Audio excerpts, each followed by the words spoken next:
All right, guys, welcome to the latest episode of Blood Money. Today we have a very special guest, Craig Everett. How you doing, sir? Pretty good. Awesome. Great to have you on our podcast. So this Thanks last for few having me. episodes, we've been doing a series on QPQ and the new cryptocurrency. I believe it's called the Gaju coin. Is that correct? Yeah, got you. That's correct. Got you. Excellent. So, for people that have seen the last few episodes, we've been following this new uh, cryptocurrency, new economy that these gentlemen here are building. Craig, tell us, first tell us what QPQ is, tell us what Gaju is, and take us into your role within this company. Okay. So what QPQ is, give you the really short version. It's had a few incarnations. It's basically it's an organization that was started to figure out how to let people transact outside of the captured markets. The kind of internally we have a phrase that everything is fake economy, and just the phrase itself might give you some sense of things that people have intuited, but maybe can't put their finger on what's wrong with. QBQ's overall mission is to kind of correct that and get back to motivating real economic activity, not just, oh, we're going to have some financial astronautics with devices built on top of devices built on other financial devices, so nobody works and there's just money all the time. Somebody has to make things somewhere. Somebody's got to produce food. Someone's got to actually get work done. And people, surprisingly, love doing real work as long as they can be rewarded for it. The economy is structured in such a way that it disincentivizes actual motivated work. So we're trying to motivate economic activity and correct the kinks in the system that have gotten everything all screwed up. So that's QPQ's general mission. The Gajumaru blockchain system. It's a meta chain. It's sort of a chain of chains. It is the tail end of a very long journey to correct things that have been technically deficient in blockchain, to the point that it's been around for over a decade, but nobody's doing. I could buy a car with Bitcoin, but I can't buy my groceries, stuff like that. Those problems and just basic consumer economics that you just can't do with a crypto coin. So even the narrative's changed from, oh, this is a currency, to, no, it's a store of value. Like, that kind of narrative shift has happened as a consequence of it not being practically useful because of technical deficiencies. And we believe those we don't just believe, we know for a fact, because it is what we do. There's technical deficiencies that still existed. Fixing those was disincentivized at some point, and then the number go up. Crazy land started, and we are where we are. So we've been isolated from that mostly within the core development team. We've been isolated from the everything, the big number go up side of crypto, and we weren't aware how bad that had gotten. The core offering now is good enough to actually use in consumer economics. And so my role, I'm the chief product officer. My whole thing is pushing product, like actual product based on blockchain. So Could we markets get based could, on could we give blockchain. could we give an example of, like, because you give me the eBay example of what didn't work, what they were trying to do. Could you give that example and then lead us into how that is going to be fixed? Oh yeah, sure. So one of our first things coming out the gate is called Gaju Market, and what it's a simple concept, just like it's almost like classifieds. You post a thing. I want to sell a thing. I go to Gaju Market. I click post item, put the details of the item in, pictures of it or whatever, and then I post it. The way that it works in the back end is that when I post that product, there's a governing contract. There's a master contract. It's called the base contract that's on chain. When I click post, I'm sending a transaction through the back end of that site that I have to sign, of course, because it's a blockchain, right? So you can't just do it. It asks you for a signature. So you sign the transaction. It goes through the back end, and that actually posts a smart contract on chain that's for the item that you're selling. Now, a buyer comes along and they want to buy the thing. They click buy, and the contract goes into a negotiation state, and it remains in that negotiation state until both parties agree on the exact price, because there might be some variance, like you're going to ship it from Alaska to Hawaii. Well, that's going to cost money, so they might change the price a little for that. But we leave that up to the humans. The site is just a facilitator to connect, because it's hard to talk to a blockchain directly, right? So the whole point of the site is to let people know what's up for sale and connect them A to B. It is, however, because there is like the Silk Road problem. You don't want people selling babies and rockets and stuff online. So there's, the site can be, there's a moderation function. If you're trying to sell, something crazy there, we can pull that down, but only from the site. Nobody has control of the blockchain, and the actual trades only happen on the blockchain. So the site is purely a connector. What that does, though, is from the perspective of writing the site backend, the site doesn't have to have any private information. The conversation between the buyer and seller just goes away because it's not important. The only thing that remains is the artifact on chain that says A bought something from B at whatever price. And then the revenue model for that is that 2% of the sale goes to the marketplace. So as opposed to eBay, where they could take up to 40%, or Amazon, they could take up to 60%, Gaju Market takes 2% is the total overhead for the seller, which is awesome. That's cheaper than a Visa transaction. And the chain transaction's very cheap as well. So it's a great deal for the buyer and the seller. We're just trying to facilitate trade, and the site doesn't have to do all this creepy spying on people stuff that happens in markets right now. The way that, like, so when eBay was doing this, part of it, what the issue was that the current cryptocurrency, the way it works, it takes a lot of time. It's not in fractional amounts enough to do regular transactions, like you were saying, cars and that sort of thing. Now, how is the speed issue solved? How is the efficiency issue solved with QPQ and Gaju? That's a fun question. Okay, so when you click sell or buy or whatever, and you sign a transaction and post it to the chain, you will get a reaction back, usually immediately. Sometimes it takes about 3 seconds. So we have about a 3-second latency across the chain. The reason that there's a 3-second latency is that we have separated the generation of key blocks, which determines who the leader is. This is a proof of work chain, by the way. So it's Bitcoin style. Like nobody can control the actual chain. We have a separation between key blocks, which declare who the leader is, and the inclusion of transactions onto the chain. So those transactions come out in micro blocks, and those are pushed out every 3 seconds. That's why you might have up to a 3-second delay. And key blocks come out every 2 minutes. So miners are working to try to, they're competing to try to become the leader. And that changes every 2 minutes. But the micro blocks that have the transactions come out every 3 seconds. So when you click the thing, the longest you're going to wait is a couple seconds. So tell me about the marketplace when it works. Like from what I understand from prior interviews is that this is something that's basically open to anybody to set up their own marketplace, set up a system where you could actually buy and sell based upon this cryptocurrency. Could you tell us a little bit about that process of, somebody, let's say, I want to set up a t-shirt store and sell, I want to both manufacture coins, but I also want to use the coins to conduct trade.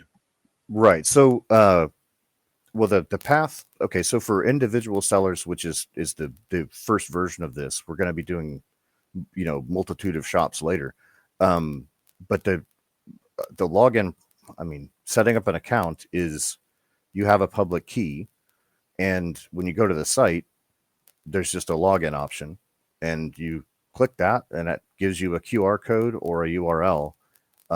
Most sellers are using desktop wallet stuff. So you just copy the URL in to your wallet, and that pulls the login transaction, or there's a login message, and your wallet will sign that and give it back, and that verifies who you are.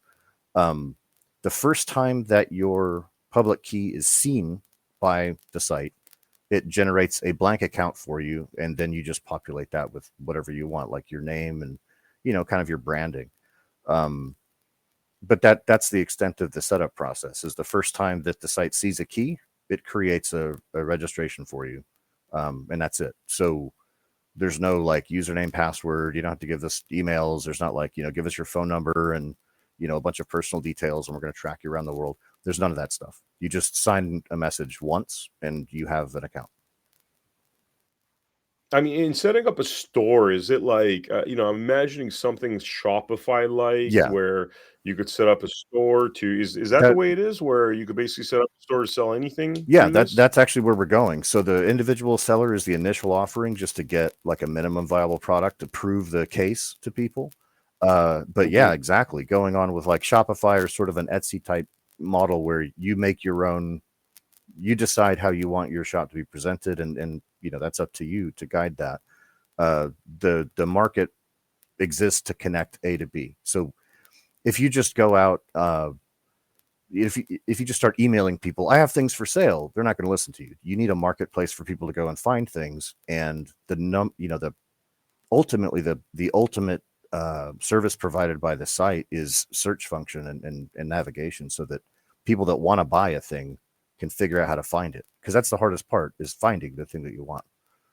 So the site's ultimately focused on that.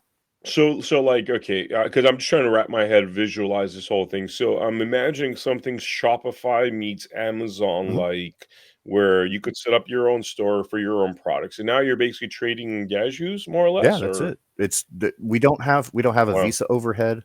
We don't have the compliance overhead with Mhm, that. All the security issues that come around with that are totally deferred to the mhm, chain, because that's the one thing we can trust without having to trust anybody, is that the chain's just protected by mm. proof of work the same way Bitcoin is, and we can trade in something with that same power.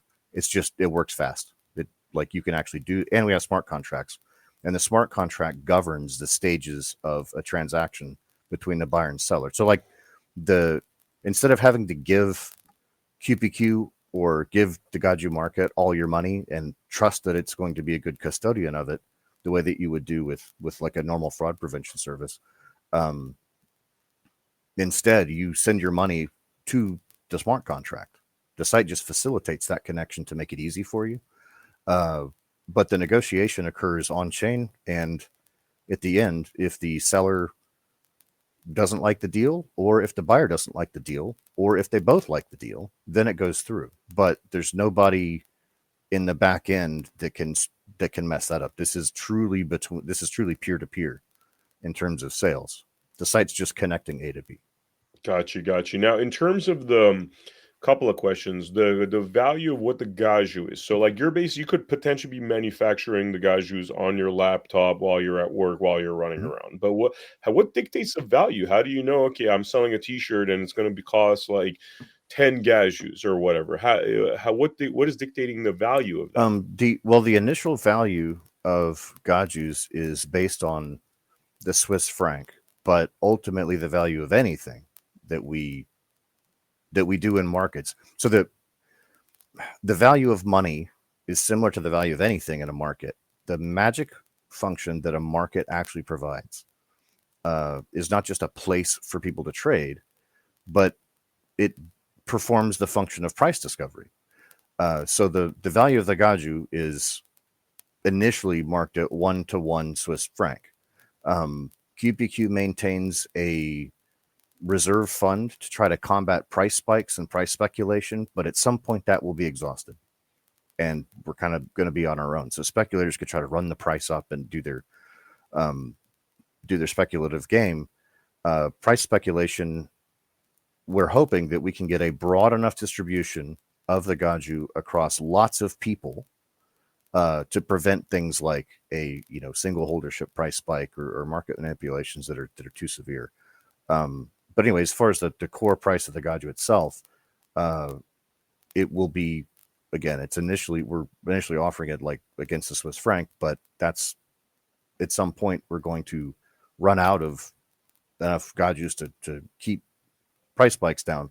And our the theory is that um, by the point that that's exhausted, there will be enough cushion in the system with normal trades to determine a running value. The problem with rating values in fiat currency is that fiat currency is crashing right now. So the sort of backstop against what's the price of a gaju, instead of trying to think of it in fiat terms while fiat's going crazy, um, it's easier to think of it in terms of like bags of rice. So like, the original incarnation of the market actually had 10-kilo bags of rice, because it started in Japan originally out here.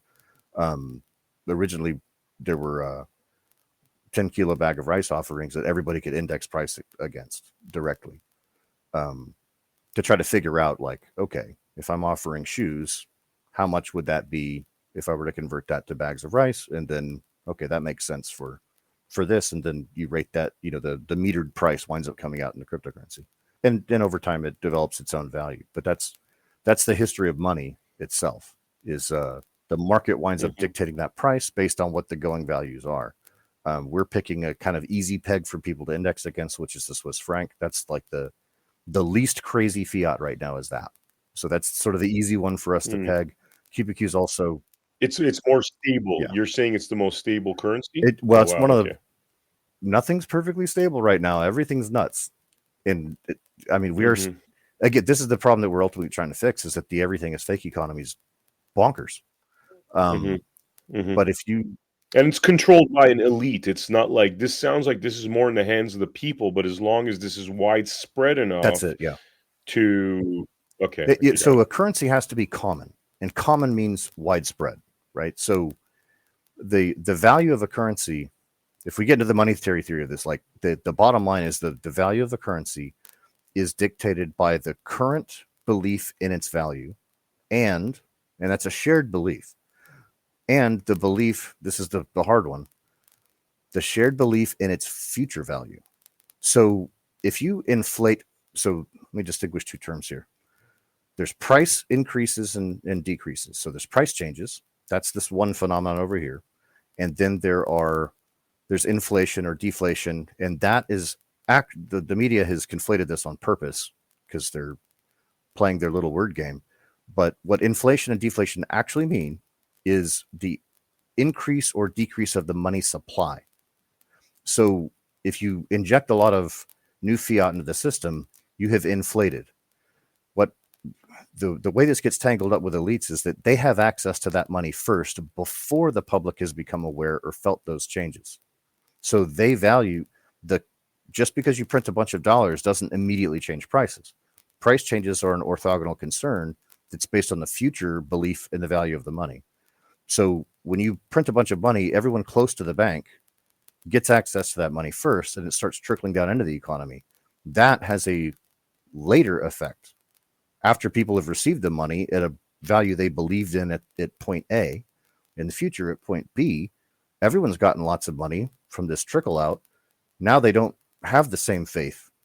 And they've learned about this. They found out, oh, hey, there's this huge money printing that happened. The money supply has been increased. Well, I don't trust the future value of the currency anymore. And so later you get price increases. And people say the price increase is inflation. That's a little bit of a misnomer. Price increases are an orthogonal concern. The inflation happened months or maybe even years prior. The people at the top benefited from it. And now it's hitting the consumer economy, and prices are skyrocketing. So the important thing to remember is that it's the belief in a future value that impacts price changes right now. And that belief has a trailing effect on inflation that may have occurred, if that inflation occurs in the absence of any new economic activity to kind of consume whatever the value that should have been. With the Gaju, nobody has control over the money supply. We have an algorithmic production curve for mining, just similar to Bitcoin. The curve is different from Bitcoin, but it's similar. We found out with Bitcoin how hard that can be. You need a pretty harsh curve, or else you get price spikes. So we've adjusted that a little bit. But the total supply of the Gaju is fixed. Nobody can control that. We can't control that. Across all the associate chains, all the child chain systems, none of them have the authority to mint any Gajus. They can transact in it, but nobody can mint it. The only thing that can mint it is the mint itself. The Gajimoto root is the only chain. That's the proof of work location. The reason that has to be proof of work is that proof of stake is gameable. And the reason we can't be in charge of it is that no matter how trustworthy we individually are in the core team, at some point, it's a business, right? So at some point, there's going to be like board of director changes and crazy stuff's going to happen. And there's a perverse incentive to control the money supply. So the one thing we can never do, ever, ever, ever, is have control of the money supply, because that would wind up corrupting it corrupts the system early where it's hidden.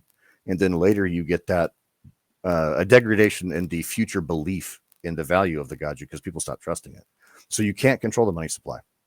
Nobody can. It's too powerful of a weapon to wield, and that's what we're seeing with fiat currencies. Is for decades, almost a century, fiat currencies have been sorted to a level that they've at least worked for people. People were willing to work for dollars and work for euros and whatever. And ultimately, though, no fiat currency has ever survived in history.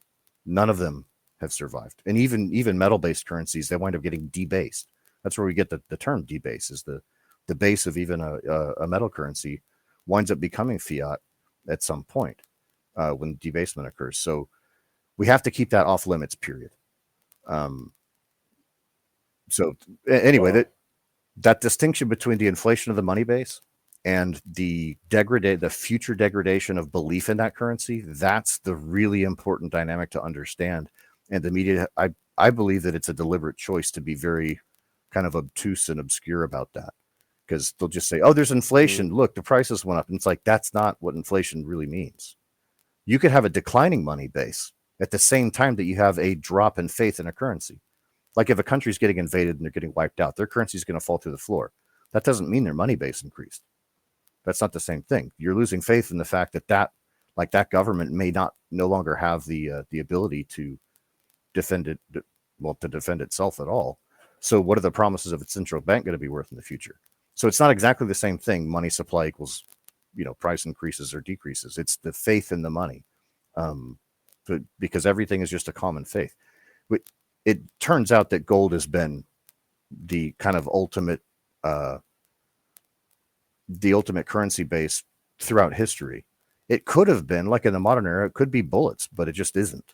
It's gold, because that's what we have faith in, because we have a very good demonstration of the enduring power, the enduring value of gold against real things versus the enduring value of gold against the dollar, because that's gone crazy. So could you because it seems like this is solving a lot of problems. One, the centralization of currency, where you have powerful people being able to manipulate it, make money off of your loss, for your pain and suffering. Kind of A and B, how you guys constructed this in order to address all those issues. That the whole so Bitcoin was a proof of concept. It wasn't really meant to be like the final stage of cryptocurrency. They were trying to prove a point that you could do this. You could have a shared ledger. And if you had a shared ledger, then belief in that ledger, if that ledger was based on something nobody could control, which is proof of work to solve the leader election problem, which that's the core of decentralization in blockchain, is that the proof of work concept ensures that you don't have centralized control. And that's the tricky thing about proof of stake. If it's anonymous proof of stake is a gameable system, and it always gets captured eventually. But proof of work, you can't really game a proof of work system the same way. So the proof of concept that Bitcoin provided was, yes, you actually can make a shared ledger based on proof of work, and that does give you a trustless basis for the formation of a currency. The production of that currency can be algorithmic, therefore nobody can control it. It's protected by proof of work, and it's algorithmic within that system. And every different node in that system is proof checking all the things that have happened in that system to verify that they're true. That is a super powerful system, and that's kind of the underpinning. That concept is the underpinning of crypto working correctly. That has since been gone totally off the rails. Not Bitcoin itself, but that concept has gotten kind of muddled on purpose, which is very unfortunate. But anyway, the way that we've looked at the kind of the history of crypto and look at Bitcoin as a proof of concept, that was they established that, yeah, you could make a currency value based this way, and people do believe it inherently because the proof of work is a very powerful proof. Um, Ethereum, the Ethereum project came along and they're like, hey, if we have a shared state system where we know transaction A leads to B leads to C, and we have a provable order. If we have a provable order that's global, we can then uh, make a state machine based on this and use the state of the chain as the basis for a state machine, which means that you could program that, and then you could have programmable money. Wouldn't that be cool? That case was proven. It was proven in a very bad way. Unfortunately, the EVM is it's not built for purpose. It's not even fit for purpose, but it proved the concept. If you're into automata and systems design and language design, then you immediately identify there's a lot of trouble inside the EVM and inside of even the language solidity is a very dangerous language to use for this. It's not fit for that purpose, but it was a great proof of concept. So moving forward from that, you want to pick apart the problems with why is blockchain so high latency. Well, the problem is you're waiting for a block to come out because the block has the proof of work and all the transactions in it. Well, the work of including transactions and the work of producing a leader proof can be separated. So that's what's happened. That's the Bitcoin next generation protocol. It literally just splits that's the whole point of it, is that it splits the work of leader selection, which is the proof of work puzzle solving part, from the work of including transactions on the chain, which once you've chosen a leader, there's no reason for that to be slow. You can do that as fast as you want. And so that's the protocol that's been chosen. Moving beyond that, the later in history, the Eternity Project came along and they assembled like an insane team of amazing people who solved some of the best language designers in the world, some of the best automata theorists in the world, some of the best runtime designers in the world got together and they made this thing called the Fate runtime, and that was in the context of the Eternity Project, and the Sophia language, which is it's so much of a better language that if you're a programmer, almost the moment you mess with it, you start realizing like, wow, this came out the right way. And it eliminates all the holes and pitfalls that you get in Solidity that were sort of holdovers from other language concepts, because they didn't know what they were doing quite yet when they made that. Anyway, by the time Fate was designed and Sophia were designed, they knew exactly what they were doing. They had limited the scope from we're doing general anything programming to specifically what do you need to be able to program a blockchain for financial transactions. Not general programming, but specifically how can we safely program financial transactions in a way that's understandable and doesn't have hidden pitfalls. So that was fantastic.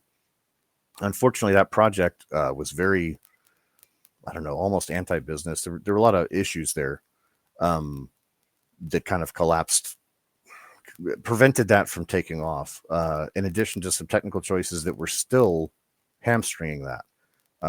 So we've taken the best parts of that and moved on. So this is kind of the next, and we think final generation of needing to do establish a mint with a core definition that includes all the good things that have been learned, starting from Bitcoin all the way down to here, putting that in the core definition of the mint where we establish the money base in a trustless way. And our big extensions to that are a series of chain trees that can actually operate in a multi-currency fashion as well, but where the currency authority graphs exist that define tree structures, and the top of any financial authority graph is the only node in that tree that's permitted to define what the money base is. So mint currency or destroy currency. When it comes to the Gaji, which is a pure cryptocurrency, that it works just like Bitcoin. There is an algorithmic production curve. It's a proof of work system. Nobody can mess with its value. We can't control it at all.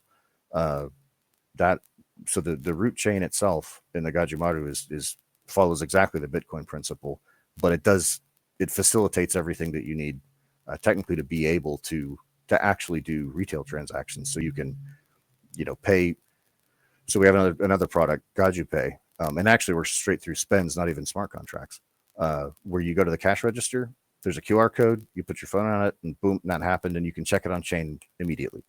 There's like no delay. Spend transactions are super fast on Gaju Motor. So that's where, like, again, I'm the product officer, so I keep talking about products, but that's where we're going. Is like, if cryptocurrency is supposed to be this great thing, how come I can't pay at the pump with that? Like, that's a good question. If you look at the systems where they say, well, you can pay with Bitcoin, you use Lightning or whatever, all those systems wind up having these weird problems because they're trying to patch over technical deficiencies that occurred earlier, and they never got fixed because there's vested interest locking them up. So that's the whole point of the Gotcha Mart, is to kind of clear that technical debt, get the base done correctly, finally get a solid base established, and now, establish this web of different chains that can use a common currency, but are aware of each other instead of it being an external system like the layer 2 systems. They don't really know about, like, the parent chain doesn't know what's going on. So there's always a security gap that winds up becoming custodial in some way or manipulable in some way. And that's a very dangerous thing. So you have to define a system where the parent chains are aware of whatever their children are, so that they can be defined in a regular way, and you can have proof forward and backwards. Once you do that, though, any future innovations that we need, any new amazing ideas that come out, can occur on child chains without affecting the core definition where the money base exists, because we've got this awareness of what the children are built into the system. So that's a long story. Unfortunately, this is a kind of a complicated technology, so it's not like a simple way to just like give bullets, like a bullet point of like, well, we did A and then B and then C and so we're done. It's kind of a complicated world. What is the I mean, in terms of the QR code, being able to walk up to the gas pump, being able to walk into a store with the QR code and buy stuff, what does the timeline of that look like? So we've got out here, I live in Japan, so a little bit different from other places. We're waiting to run a pilot project out here. I don't live in a big city. I live in a village, but our village business development office is eager to do a pilot project out here with local shops to test the system out and exercise it and see what uptake looks like, for us to get feedback, and also for the community here to kind of get familiar with this newfangled thing and try to iron out the kinks in the system. So, like, how hard is it for your average, just shopkeeper to interact with the system? Because it's like they've dealt with Visa and so on, and which is quite complex. It's not simple to get set up with Stripe or Square or whatever. But they're used to that, right? So what's the path? What's the shortcut for business owners to get familiar with our system well enough to be able to take advantage of it quickly? So we have a few pilot projects to run on that. Those we would hope to be able to do the local pilot project here this year. So 2025, we're trying to get a rollout to get a good test. Probably 2026, which is where. So 2026 is when ultimately the parking blocks get pulled off the system entirely. We completely lose control. There's no governance after a certain point next year of the root chain. Hopefully by that point we will be able to do pilot projects a few other places. There's we'd like to try to do a pilot in the US as well, again, kind of locally to make sure that we're getting the kinks worked out of the system, and then do a full product rollout in 2026 for the basics. Not like no crazy financial products yet. We're just trying to cover the basics. Our principle is, if you can't buy a t-shirt online yet, it's not money. So hold off on the astronautics. We're not going to do derivative stuff and like, oh, we're going to do options trades with no. Can I buy a t-shirt? No. Let me buy make sure I can buy a t-shirt or gas or something first. So that's this year and next year that we're hoping to roll that out. Awesome. Is there anything we didn't touch upon in terms of your your sphere within the company that's important to discuss? Man, there's so much going on. it is a proof of work system. So ultimately, we're going to need miners, and that means mining power. And there's a whole thing there going on. Uh, that being opened up is a special bootstrapping a proof of work blockchain in the context of people that know that they can try to attack early chains when they're early before everyone's heard about them. That's a special problem we're trying to solve uh, over the next year. And yeah, anyway, blade of that though, product launch, the whole point of establishing the currency base is to get as broad a distribution of the currency as possible and have products out that prove the point. So I think we've talked around that fairly well. Um, there's a lot of esoteric that we could get into with monetary theory itself and what's gone on in terms of um, crazy attempts to try to control financial systems. In fact, because I'm still a U.S. citizen, this drives me crazy. I'm a U.S. citizen. I'm a veteran. I'm a big believer in the Constitution, and yet because I'm an American citizen working overseas, I get hit all the time with the anti-money laundering stuff and FATCA and bank reporting. So the bottom line is, if you're an American citizen and you live outside of the United States, you basically are forbidden from doing business in a practical sense because you can't open a bank account. Most places, most banks they'll look at the compliance rules for dealing with a United States citizen, and they go, it's just too much trouble. So we just won't open bank accounts for you. If you do manage to open a bank account, they will regularly call you in for in-person interviews that are mandated by the U.S. system. So compared to that, if you want to be able to do business, being able to do it on chain is like way easier and much less error prone than doing bank-to-bank fiat currency transfers through the SWIFT system, which is, I've had transfers lost in SWIFT for up to 8 months. And that sucks if you're trying to make payroll. Like if you're running a small business somewhere, you've got people that depend on you. You've got a contract overseas, you're doing software development work overseas or something, and they can't pay you because they've sent the payment. So they've already been charged. They've already sent the payment, but it's lost in the system for 8 months because some route changed or because, at the beginning of the Ukraine war, it was crazy. Like all kinds of financial routes were getting screwed up because the US dollar was getting weaponized. That doesn't have anything to do with us or our customers, but it did affect payments.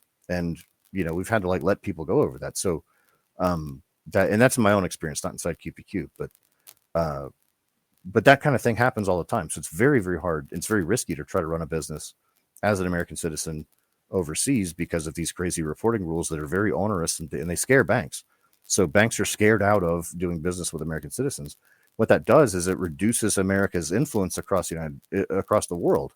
Because the best version of influence that we ever had was not USAID and doing sneaky stuff and trying to coerce people into join the Rainbow Brigade and be all crazy. The best version of American influence that existed before was that Americans were well known for being very forward thinking, very entrepreneurial, very interested in getting cool stuff done, very aggressive in business and going after things that they thought were going to be cool. And that energy sort of shakes the system up and it makes people happy. And they're like, yeah, let's go try to do the things with this American guy. He came over here. He wants to start a business. That is a subtle influence. It's also, it's partially a cultural influence. That's incredibly powerful. Why the US would go and shut that down everywhere by attacking American citizens overseas, trying to have tax laws follow them around the world, try to dig into their stuff, try to get into the bank system and force banks to do reporting. And if they don't, that they're going to sanction the whole country because this bank is, misbehaving according to a foreign law. I don't know. That's not a win. It's such a big fail that most American entrepreneurs who are expats have ditched their U.S. citizenship. So that's the effect of this ultimately is that people ditch their citizenship, and I'm pressured to do the same actually. Because if anything that I do takes off, I'm going to have to, there's no way that you can function overseas as an American if you're successful, which is incredibly stupid. Unfortunately, Kajimoto can't fix that, but it can fix the debanking problem, and that's the biggest problem. That's the biggest immediate problem that people have is debanking, where you walk into a bank and they say, "Oh, you're American. Well, we can't do anything with you." That's crazy. Wow. Wow, wow. Man, it sounds very interesting. For the viewers, definitely you need to watch this entire series. We did a couple of interviews with Greg Chu. Subsequent to that, Peter, which I believe is your marketing guy, right? Peter's a That's right. marketing guy. Yeah, and now we're hearing about the marketplace, setting up stores. This has been really good, Craig. Anything else that needs to be mentioned before we wrap it up? No, this has been fun. It was nice talking to you. Awesome, awesome. Well, Craig, thank you so much. For the viewers out there, make sure you check out americahappens.com where we have all of our episodes posted. Also, our Rumble channel, our Roku channel, and follow me on X at Not Them Miller and also America Happens 1. I will see you all on the next episode of Blood Money. Thank you.